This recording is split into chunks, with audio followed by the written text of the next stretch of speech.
Hello, Internet. We're going to be doing something a little bit different today. We're going to be telling you a story. I'm going to be reading you a story I wrote. I wrote this today.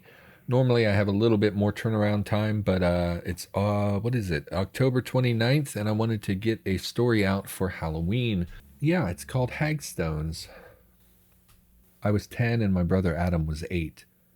We woke up that day in our bunk beds, and like most well adjusted children, everything was right in the world. My mother made us breakfast. I don't remember what the food was, and we got ready for school. I brushed my teeth, changed clothes, and I grabbed my backpack. On the way out the door, my brother tripped over a rock that had been left on our welcome mat. I'll never forget it, and I know that sounds stupid. We didn't know at the time, but this was no ordinary stone. It was flat and gray and smooth, about the size of my 10-year-old hand, with a perfectly round hole near the center, just large enough for a 10-year-old thumb. My brother put the thing in his backpack because we were young and holy rocks were few and far between. Later, my aunt told us that such a thing was called a hagstone and that they were special. You should never tell a child that something is special or else they'll obsess over it. When we came home from school, my brother placed the stone on our dresser. Everything was fine. Life's supposed to be fine when you're a kid. You're not supposed to worry or fret. You're supposed to be occupied by growing and learning about the world. It was a few nights later. I was in that fuzzy place between being awake and actually sleeping when my body pumped me full of energy. I jolted back to consciousness and I flicked my eyes around the room. There was darkness and silence, but there was something else. As soon as my brain realized that the emptiness wasn't empty, I saw him. He slid from the shadows, moving on his back across the floor. At the center of the room, he stopped and he looked up at me. It resembled a man, but it was not a man. He wore a black coat with an enormous collar, the kind you would see on a vampire's cape. His features were peculiar. His eyes were too wide and his nose was too narrow. There was a broad Cheshire cat smile across his face, and his teeth were human, but they were too big. The moonlight from our window made his pale skin glow.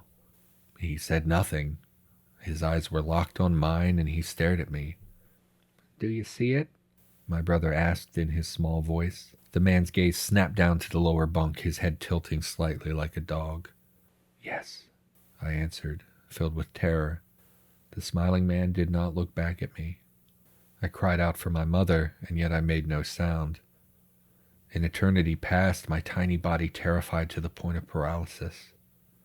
I could do nothing but stare down at this haunting man who in turn gazed at my little brother.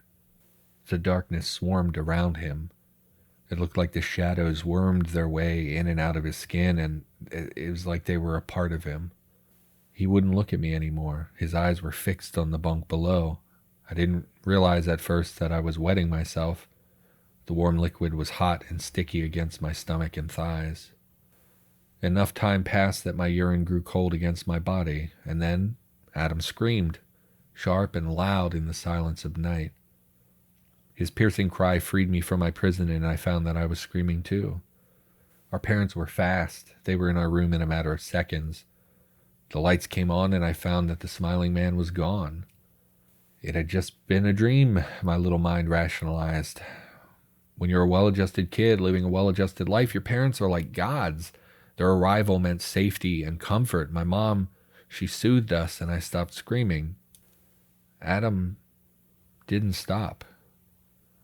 My brother never got better. That smiling man stole my brother's life. Adam didn't stop screaming. He yelled and he fought and he cried, even as my parents tried to soothe him. They called doctors while my brother literally screamed until he coughed blood and went hoarse. I tried to explain to them what I had seen. I tried to explain that my brother had seen it first. They told me it was just a dream. They told me that my brother was sick. I watched Adam lose his mind. It took years. My parents loved us. They tried at first to take care of him in our home, and he just rambled about a smiling man and a hagstone. Insurance wouldn't cover the help he needed, and they went out of pocket to get it. But we couldn't do it. The doctors explained to my parents that my brother was crazy. I didn't really find this out until years later, All I really knew was that my brother spent every day terrified and screaming until he couldn't scream anymore. Eventually, it was too much. My parents explained to me that my brother was sick and that he would be moving to a new home, some place where people would look after him all the time. I remember thinking it was a good thing. I thought someone might finally be able to help him. My parents visited him at first, but it wasn't very long before they stopped going. I wasn't allowed to go. I went once when I turned 19. I had to put my brother's face to the memories that I had.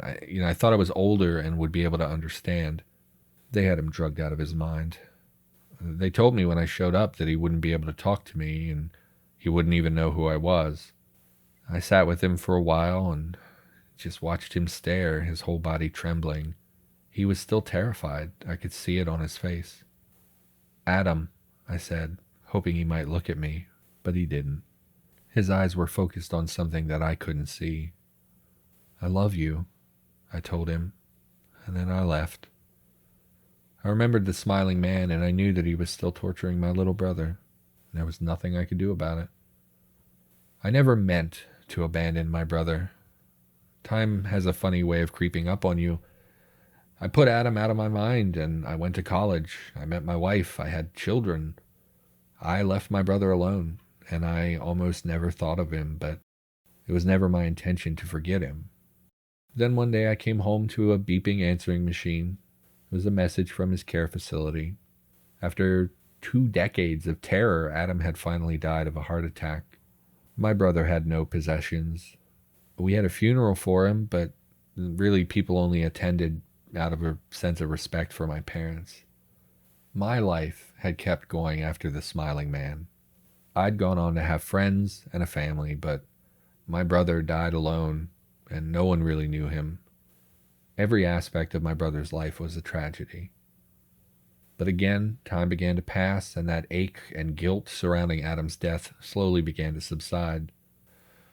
And then, on the way to the school bus, my daughter tripped over a rock that had been left on our doorstep. It wasn't the same Hagstone, I remembered that one perfectly, but it was very similar, and I knew what it meant. I tried to explain it to my wife, but she didn't understand. I'd told her about Adam's madness and how I remembered the smiling man. She told me that she believed me, but I could tell what she meant. She believed me in the way that my parents had, as the near sleeping recollections of a frightened child. But I know what it means, and I was scared. I didn't want the smiling man or the rock or who knows what to know that I was afraid, so I tried to stay calm.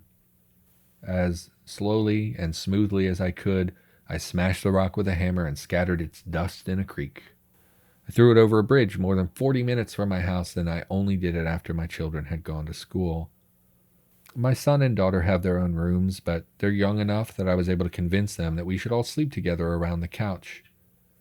I pitched it to them as a fun sleepover, and they seemed fine with it, but I'm waiting for the smiling man. I don't know if he'll come. I don't know if there's anything I could do if he did, but I'm waiting, and I'm watching my children sleep every night. I'm waiting. So everyone, that is the short little bit I wrote today. I call it Hagstones because, of course, what else would I call it? Hopefully you enjoyed that. Again, was just a rushed thing I wanted to get out for Halloween. I probably should have taken some time to edit this thing or think about story arc or 3-act structure or really anything you're supposed to do when you write. But I really, I've never put writing up on the channel, and I thought, why not? It's Halloween.